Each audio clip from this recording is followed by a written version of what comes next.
নবীর সাথে কবির তুলনা চলে না। আমাদেরও বাবা আছে, কিন্তু আমার হোসাইনের বাবা হলো আল্লাহর ওলি, মারিফতের ভান্ডার। নবী বলেছে আনা মাদিনাতুল ইলমি ওয়া আলিউন বাবুহা, আনা দারুল হিকমাত ওয়া আলিউন বাবুহা। আমি হলাম ইলমের শহর, আমার আলী হলো তার দরজা। আমি হলাম হিকমাতের ঘর, আলী হলো তার দরজা। নবী বলেছে মান আহাব্বা আলিয়ান ফাকাত আহাব্বানি, মান আহাব্বানি ফাকাত আহাব্বাল্লাহ। আমার আলীকে যারা ভালোবাসে, নবী বলেন তারা আমাকে ভালোবাসে, আর আমাকে যারা ভালোবাসে তারা স্বয়ং আল্লাহকে ভালোবাসে। আচ্ছা বাবা, নবী আরো বলেন মান আবগাদা আলিয়ান ফাকাদ আবগাদানি, মান আবগাদানি ফাকাদ আবগাদাল্লাহ। আর অলির সাথে, পীরের সাথে, বুজুর্গের সঙ্গে, আমার আলীর সঙ্গে যারা দুশমনি করলো, জেনে রাখো সে আলীর সাথে করে নাই, নবীর সাথে করলো। আর যে নবীর সঙ্গে দুশমনি করলো সে স্বয়ং আল্লাহর সঙ্গে দুশমনি করলো। তার ঠিকানা হবে কোথায়? জাহান্নামে। আমার আল্লাহ তাআলা ইরশাদ করে, আল্লাহ তাআলা ইরশাদ করে পবিত্র কোরআনে, ওলিদের ডর নাই দোনো জাহানে, দোনো জাহানে। একবার জোরে বলে সুবহানাল্লাহ।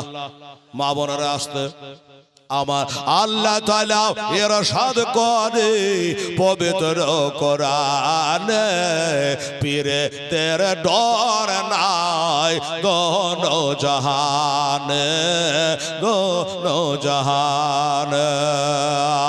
আল্লাহর প্রিয় বন্ধু ওই আজমিরি ওলি তাশরীফ আনলেন যখন এ ভারতের গলি, ভারতের গলে। ওয়াজানা ভারতের লোক, ওয়াজানা ভারতের লোক জানে না কোনটা পথ যে সোজা। আরে সোজা পথ দেখা এলো আমার আজমের খাজা, আজমের খাজা। এই ভারতের মাঠে রোশন হলো, ভারতের মাঠে রোশন হলো আমার খাজার আগমনে, ওলে দের ডর নাই দোনো জাহানে, দোনো জাহান। আমার আল্লাহ তাআলা ইরশাদ করে পবিত্র কোরআনে, ওলিদের ডর নাই দোনো জাহানে, দোনো জাহানে। আল্লাহুম্মা সাল্লি আলা সাইয়্যিদিনা ওয়ালা আলে সাইয়্যিদিনা মাওলানা মুহাম্মদ সাল্লাল্লাহু আলাইহি ওয়াসাল্লাম। বাবা এবার শুনতে থাকেন। আমার হাসান হোসেনের যুদ্ধ কার সাথে? কাফেরের সঙ্গে না, বেঈমানের সঙ্গে না, বেদিনের সঙ্গে না বাবা, ইহুদি নাসারার সঙ্গে নয়। এই যুদ্ধটা হয়েছে বাবা এক বিখ্যাত সাহাবীর বেটা। ওয়াহাবের বেটা হলে দুঃখ হতো না। এই মুসলমান একজন সাহাবীর বেটা, যিনি হলো হযরতে আমির মাবিয়া রাদিয়াল্লাহু তাআলা আনহু। আমার নবী বলে হাদি ওয়া মাহাদি ওয়াহাদি বিহিন নাস। হযরত আমির মাবিয়া একজন জান্নাতি এবং তিনি হেদায়েত প্রাপ্ত একজন সাহাবী। অনেকে এখনো মানে না, শিয়ারা তো মানেই না। আসুন বাবা, এই হযরতে আমির মাবিয়া রাদিয়াল্লাহু তাআলা আনহু একদিন নয়, দুদিন নয়, 20 বছর ধরে দামেস্ক শহরে তিনি বাদশাহী করেছিল বাবা। 20 বছর ধরে বাদশাহী করে যখন ইন্তেকাল হয় তখন তার বেটা ইয়াজিদ হয়েছিল বাদশাহ। এই হযরতে আমির মাবিয়ার বাবার নাম হলো হযরতে আবু সুফিয়ান। আগে কাফের ছিল, পরে মুসলমান হয়ে গেছিল। আর এজিদের দাদির নাম হলো হযরত হিন্দা রাদিয়াল্লাহু তাআলা আনহা। পরে মুসলমান হয়ে গেছিল। কোন হিন্দা? উহুদের প্রান্তরে আমির হামজার বুকটা ছেড়ে কলেজাকে বার করে চাবিয়েছিল দাঁতের বাবা। এটাই হলো এজিদের দাদি। চিন্তা করেন, এই এজিদের দাদি হিন্দার বিবাহ দুবার। সব সময় যেন স্বামীর সেবা করে, স্বামীর সাথে মহব্বত করে। হঠাৎ করে এত মহব্বত কি করে বাবা চুরমার হয়ে গেল দেখেন। লেখছে একদিন স্বামী স্ত্রী তারা একটা নাসুস গাহাই ফুল বাগিচায় স্বামী স্ত্রী বসে গল্প করছে। এই বেটিরা, এই মায়েরা, এদিকে শোনেন, কথা বলবেন না। আপনি একটা কথা বললে আমার কথাটা বুঝতে পারবে না। তো স্বামী স্ত্রীতে গল্প করছে, খুশি হচ্ছে। হঠাৎ করে এই হিন্দার স্বামী বিবিকে বলল, বিবি রে তুই একটু বস, আমি আসছি। স্বামী গো একাই বসে থাকবো বলে, হ্যাঁ কোথায় যাবেন? দেখেন এখানে একটা মাদ্রাসা, সুন্নি মাদ্রাসা, আপনাদের তালবিলেরা যদি পড়তে পড়তে ক্লাসে হঠাৎ করে পেচ্ছাপ পায়খানা লাগে, তো আমাদের হুজুরেরা শিখিয়ে দিয়েছে যদি পেচ্ছাপ করতে যাস তো এমনি করে এক আঙ্গুল তুলবি, আর যদি পায়খানা করিস তাহলে দুইটাই করবি, মানে পায়খানার পেশাব তো বাদ যাবে না, তো দুটাই তুলবি। পড়তে পড়তে, হুজুর, ও হুজুর, কি হলো রে? যা তোর ছুটি যা। হুজুর বুঝে গেল যে বাথরুম ঢুকে পেশাব করতে যাবে। হিন্দা বলে, সবই গপ, আমি একটা মহিলা, মেয়ে মানুষ, একাই বসে থাকবো, কোথায় যাবেন? হিন্দার স্বামী এক আঙ্গুল তুলে বললাম একটু বাথরুম যাব। বুঝে গেলেন, পেশাব করে আসতেছে, তুমি বসো। আচ্ছা ঠিক আছে হুজুর, পেশাবটা 2-4 ঘন্টা লাগবে না? লাগবে না। ট্রেনে বাসে তো চলেন আপনারা, ট্রেনে যাবেন দেখবেন যদি বাথরুমে ঢুকে যান আর একজনের লাইন দিয়েছে, ও দাদা, আচ্ছা এই বোকা লোক লাই, আরে পায়খানা কি আরাম করার জায়গা? কেউ বসে থাকার লেগে যায়, কাজ হলে তো ওই বার হবে, তো ঠাকঠাক করার কোনো কারণ আছে? এমনি তো বার হবে, কিন্তু এর যে আর ধৈর্য ধরে না, কাপড়া খারাপ হয়ে যাবে, খাট খাট খাট খাট করছে। হুজুর তাড়াতাড়ি করে আসবেন। বলে চিন্তা করো না, তাড়াতাড়ি করে আসবো। ভেজালটা কিভাবে লাগছে দেখেন।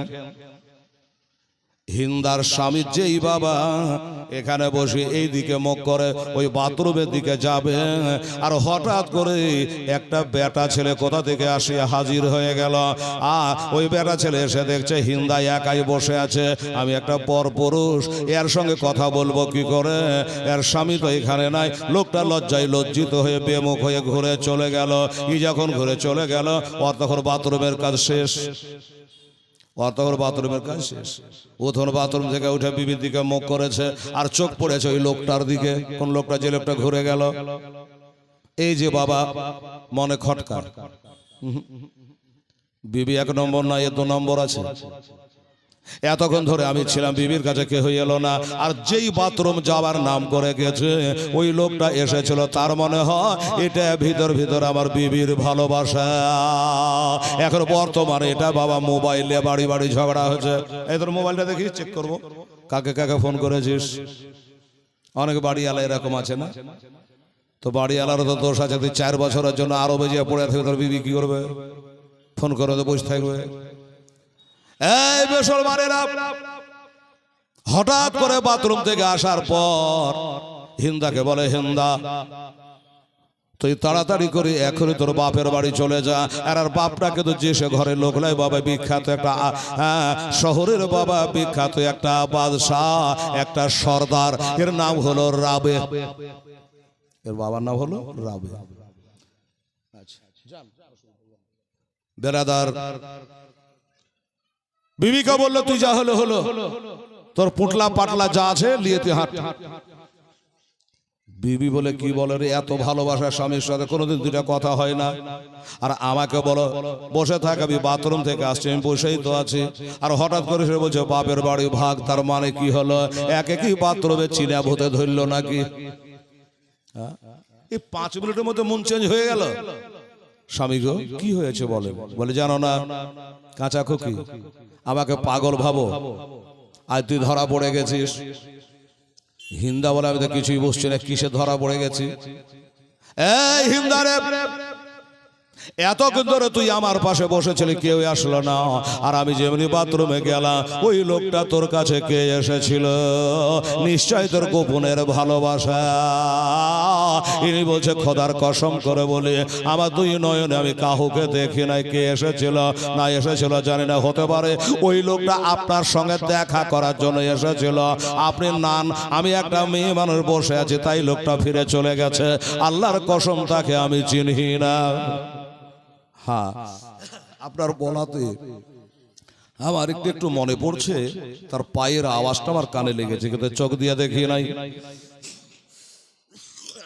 কিন্তু স্বামী বিশ্বাস করবে না, তুই যতই আমাকে থাক বাড়িতে আমি বুঝবো না, এটা তোর ভালোবাসা আছে।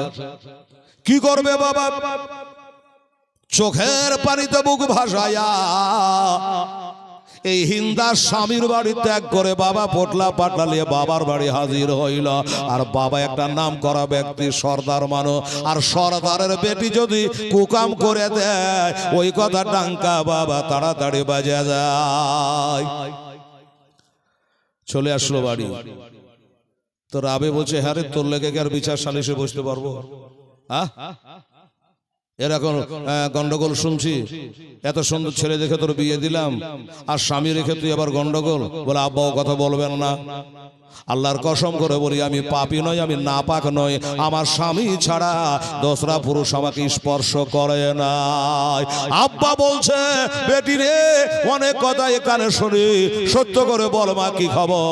বলে কসম করে বলি আব্বা আমি ফুলের মতো পবিত্র, আপনার জামাই আমাকে সন্দেহ করে তাড়িয়ে দিয়েছে।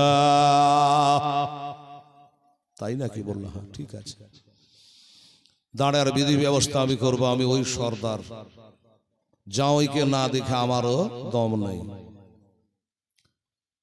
হিন্দার বাবা জামাইকে ডেকে পাঠালো, এই বিটি ছাড়াছাড়ি করে দুই পক্ষের লোক লাগে, তো তোর পক্ষে 10টা লোক লিয়াই আর আমার পক্ষের 10টা লোক লিয়ে এখান থেকে ইয়ামান শহর যাব। আর ইয়ামান শহরে একটা নাজুমি আছে, মানে গণক, ওই নাজুমিরা বলে দিতে পারবে কে পাক আর কে না পাক, কে দোষী কে নির্দোষী, বলে দিতে পারবে। ওইখানে নিয়ে যাব। হিন্দার স্বামী বলল যাব। আমি নিজের চোখে দেখলাম ওই পরপুরুষটাকে যেতে। হ্যাঁ